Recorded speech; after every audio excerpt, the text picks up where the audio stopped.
Academicamente, o podcast da Autónoma Academy. Como governar um projeto? Isto, claro, na ótica da gestão de projetos, é o tema deste Academicamente. Para uma conversa sobre como governar projetos, convidamos Jorge Cunha, é docente no MBA de Sustainable Project Management. Viva, bem-vindo a este podcast. Muito obrigado, é um gosto. Vamos então perceber como é que se governa um projeto. Aquela governance em inglês, em português deveríamos traduzir para governança, mas às vezes há assim algum pudor nesta palavra. Governo pode ter outra conotação. Outra conotação, o governo geralmente é outra coisa, é verdade. Isto é papel, um gestor de projetos tem vários papéis, estruturas de comandos, onde é que se tomam as decisões, que estrutura específica um projeto vai ter, mas ele é também o governador do projeto, certo? Sim, ele é o grande responsável por fazer com que o projeto aconteça e que no fim do dia todas as expectativas estejam alinhadas. Eu costumo dizer muito frequentemente que um projeto de sucesso é aquele que de facto chega ao fim e toda a gente está contente. Portanto, manter toda a gente contente durante um projeto não é fácil, não é? Durante todo o projeto é uma tarefa hercúlica. Portanto, e temos que ter sempre uma visão de 360 graus. O que é isso? Visão de 360 graus é que temos que estar a olhar para cima, ou seja, quem nos lidera, porque o gestor de projeto está dentro de um contexto organizacional, portanto tem uma chefia, tem um propósito de negócio, tem uma cadeia de decisões e um enquadramento estratégico em que o projeto se insere, portanto, que tem a ver com a organização onde está. E depois tem pares, há pessoas a fazer outros projetos, que partilham recursos, que partilham objetivos, muitas das vezes concorrem ou complementam-se com o projeto que está a acontecer. Tem outros pares dentro daquilo que é a hierarquia da organização, que lhes vão fornecer recursos, portanto tem que ter também a gestão das expectativas desses mesmos pares, e depois tem que ter uma equipa para trabalhar. E tem que ter parceiros, tem que ter entidades externas que podem estar mais próximas ou mais afastadas, dependendo do projeto. E depois, muitas vezes, o projeto, se for para fora da organização, tem outras partes interessadas que ele também tem que gerir. Sei lá, uma câmara municipal, uma junta de freguesia, um cliente, um fornecedor, um parceiro, o que seja. Portanto, há uma entidade reguladora. Portanto, há todo um contexto. Por isso é que eu digo que são 360 graus. É um grande gestor de coisas que acontecem mas, e que devem acontecer, estão mapeadas para acontecer, mas falou-me também da gestão das expectativas. Aliás, frisou isso bem. É parte fundamental de um sucesso de um projeto, esta gestão, para além do que acontece das expectativas? Claro que é. Eu diria que é o fator. Muitas vezes, e na versão tradicional da gestão de projetos, nós olhamos para o projeto de sucesso como aquele que acaba dentro do prazo, aquele que acaba dentro daquilo que foi o orçamento definido, que o planeamento seja cumprido à risca, mas na prática nós podemos ter tudo isso ao contrário, desde que a expectativa esteja lá. Ou seja, nós, por exemplo, temos um projeto de 100 mil euros. Mas no projeto de 100 mil euros no início pode não ser o projeto de 100 mil euros no fim, porque entretanto há coisas que acontecem. Há imprevistos, não é? E para nós conseguirmos acompanhar aquilo que são os objetivos do projeto e aquilo que o cliente quer, podemos ter que gastar mais. Eu costumo dar muitas vezes o exemplo de uma casa do Cristiano Ronaldo. Imagina que o Cristiano Ronaldo vai construir uma casa da Quinta da Marinha. Ele, a meio da construção, vai fazer uma visita à obra e vê que o vizinho do lado tem uma casa com um campo de ténis. Então vamos mudar isto. Não é? E vamos mudar. E, portanto, o gestor de projetos tem que estar preparado para acompanhar essa mudança. Ele, se calhar, deve estar disponível para pagar. Isso é comum na gestão de projetos, haver... não sei se chama isto um desvio ao projeto ou um desvio ao plano, mas haver acrescentos, coisas que vão sendo adaptadas. Porque, por outro lado, também, se nós descobrirmos que há metodologias melhores para fazer determinada coisa, ou uma tecnologia inovadora que me vai rentabilizar melhor, se calhar o gestor de projetos também tem que ter essa maleabilidade de alterar aquilo que era o desenho inicial mais rígido do projeto. Sim, há sempre alguma resistência. Primeiro nós temos a atividade de planeamento é trabalhosa. E, portanto, há um grande investimento na fase de planeamento. portanto, ninguém gosta de ter alterações àquilo que foi planeado. Deve ser uma dor de cabeça. Deve ser uma dor de cabeça. E depois, quando nós temos uma alteração num projeto, aquilo que temos que fazer é fazer uma avaliação de impacto. E essa avaliação de impacto também tem o seu esforço. E, portanto, ninguém gosta de o fazer. É sempre uma atividade que sai a esforço. É um esforço adicional. Mas, na prática, para fazer a tal gestão de expectativas, nós temos que estar permanentemente a fazer esse esforço. E a perceber como é que nós podemos garantir que no final do dia as expectativas são realizadas e 360 graus chegarão contentes. Exatamente. Então, mas deixe-me complicar aqui um bocado o discurso. Isto parecia fácil. Era só ter gestores muito inteligentes do ponto de vista emocional e tal. Vamos complicar isto um pouco. Um gestor de projetos é um agente de mudança. Claro. Por norma, um projeto vai acrescentar valor, vai trazer uma novidade. Mas a mudança não pode ser disruptiva. Então, por um lado, o gestor de projeto tem que estar alinhado com a governance, não é? Com o sistema de governo daquela empresa. Mas, por outro lado, ele é um agente de mudança, não pode haver aqui choques. Claro que há choques, é esse o grande desafio, não é? Por isso é que o gestor de projeto tem quase que ser um super-homem. Porque ele, dentro dessas expectativas, e mantendo toda a gente contente, tem que fazer isso muitas das vezes tirando as pessoas da sua zona de conforto. E para isso acontecer, como em qualquer mudança, a primeira coisa que tem que fazer é criar um sentimento de urgência. Ou seja, se não fizermos isto, o que é que nos vai acontecer? E em princípio os prejuízos são superiores. Exatamente. Não é? Ou, se não acontecer, haverá prejuízos superiores ao acontecimento. Exatamente. E portanto, depois desse sentimento de urgência estar disseminado e compreendido, porque isto, em princípio, faz parte de uma equação de mudança. Tem que haver algum desconforto, senão... Tem que haver um propósito, não é? Um propósito forte. E também uma visão, não é? Uma visão daquilo que vai acontecer. Sim, e nós, hoje em dia nas organizações nós não podemos estar quietos. Portanto, temos que estar permanentemente a desafiar aquilo que é o status quo, porque senão a empresa morre. É o grow or die, não é? Cresce ou morre. A história das empresas está cheia de empresas que foram excelentes e enormes em algum momento e depois desapareceram, caíram. E temos grandes fenómenos como a Kodak, a Nokia, empresas que tiveram ali reféns daquilo que era o seu negócio altamente lucrativo. Mas não acompanharam a mudança.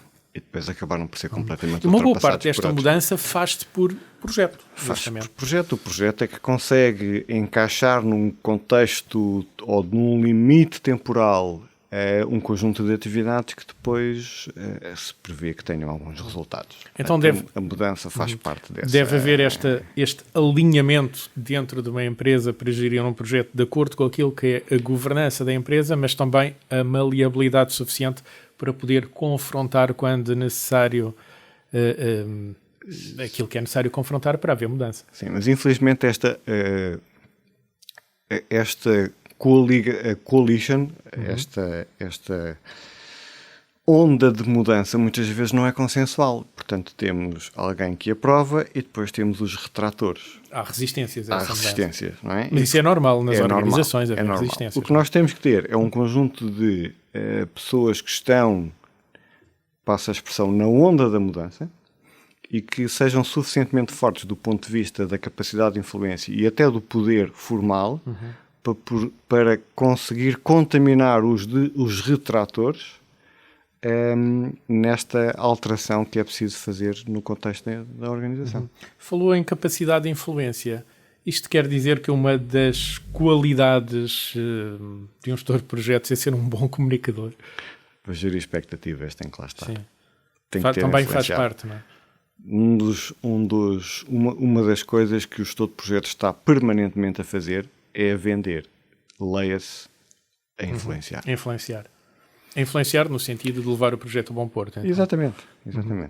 Isto é como tudo na vida, não é? Como a pistola pode ser usada por um polícia, como pode ser usada por um ladrão. E aqui o poder de influência também, se o objetivo for bom, for o propósito do projeto. Valor dentro do propósito do projeto. Não há nada de mal com essa influência. Aliás, é necessária essa influência.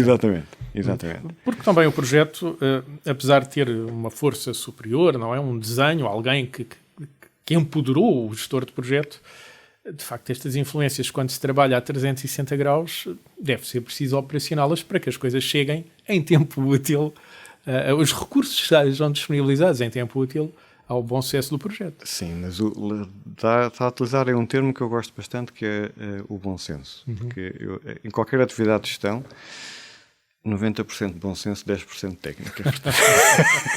Isso é uma coisa que eu tenho. Então, também, uma das qualidades, uma das características do bom gestor de projetos será esse bom senso. Exatamente. Mas essa capacidade de influência, muitas vezes, pode não ter que ser exercida pelo próprio gestor de projetos. Ele saberá encontrar os pivôs certos. Exatamente. Se os souber motivar, saberá encontrar os influenciadores dentro da organização. Exatamente. E às vezes até pode ser uma secretária de administração, por exemplo, que tem sempre um poder... pela proximidade que têm com as pessoas. Estamos a falar de lideranças informais e não só de lideranças formais. Então. Exatamente. Portanto, eu tenho que perceber qual é que é o sociograma do contexto do projeto. Ou quem é que se relaciona com quem é que fala com quem é que almoça com quem.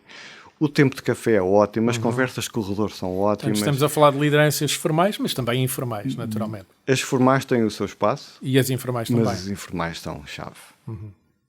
Justamente dentro da tal gestão de expectativas. Exatamente. Mas quando nós olhamos para projetos, há recurso a elementos internos da empresa, onde o projeto decorre, ou do grupo de empresas onde o projeto decorre, mas por vezes também temos que ir buscar recursos fora. Certo. Isso tem que ser pesado. Presumo que uma das funções do gestor de projetos também seja fazer esse peso e gerir estas contratações, não é? Dentro do tal esquema de governo, ir contratar fora também deve ser uma função do gestor de projetos. Faz parte do procurement. Entramos aqui naquela sobreposição das duas áreas. Procurement, aquisições externas para o projeto. Sejam serviços, sejam materiais. No caso das pessoas, são serviços. Mas a contratação externa pode ser vista por duas maneiras, ou de duas perspectivas. Por um lado, por uma questão de capacidade, ou seja, eu não tenho capacidade dentro da casa para conseguir desenvolver as atividades que o projeto exige. Sim. Ou pode ser por um tema de conhecimento. Eu não tenho conhecimento em casa para conseguir desenvolver isto. E vou buscar fora. Agora, o conhecimento é aqui o tema, porque nós temos que perceber o que é o core da nossa atividade. E o core nunca pode ser colocado em outsourcing. Eu tenho que ter condições para fazer... Dentro. Então estas contratações externas terão de ser de elementos que não são elementos-chave. Exatamente. E a peça central tem que estar sempre dentro da empresa. Portanto, o conhecimento, o know-how para a gestão do projeto tem que ser residente. Exatamente. A cola das várias peças que nós possamos ir buscar fora tem que estar sempre dentro de casa. Dentro do projeto, neste caso. Isto acontece num projeto como acontece numa atividade qualquer do dia-a-dia de uma organização. Então, esta noção do make or buy, aquilo que é fundamental, o que é, como disse, a cola do projeto tem que ser make. Exatamente. E outras expertise, outras necessidades mais pontuais, mais especializadas podem ser contratadas fora. Exatamente. E aquilo que é que, de facto, o core tem que estar dentro de casa, porque senão estamos a partilhar propriedade intelectual, estamos a potenciar um negócio de concorrência... e, portanto, obviamente... Fuga de conhecimento. Exatamente. Espionagem. Exato. Sim, estamos a falar de matérias que são muito relevantes para a vida das empresas, em alguns casos. Claro. Mas pelo aquilo que me está a dizer, então já dissemos que o gestor de projetos é um gestor de expectativas, é um comunicador, é um influenciador, mas é também um negociador. Claro. Mas esta negociação é tanto interna, mas aparentemente... como há pouco, não é? Tem de bater às várias portas no tal percurso de 360 graus para levar o projeto a bom porto, mas tem também de ser um negociador hábil se vai buscar recursos fora. Claro que tem. Os recursos são coisas que custam dinheiro, não é? Custam, claro. Pronto, o fundamental da negociação é nós conseguirmos sempre encontrar um contexto win-win. Ou seja, toda a gente ganha.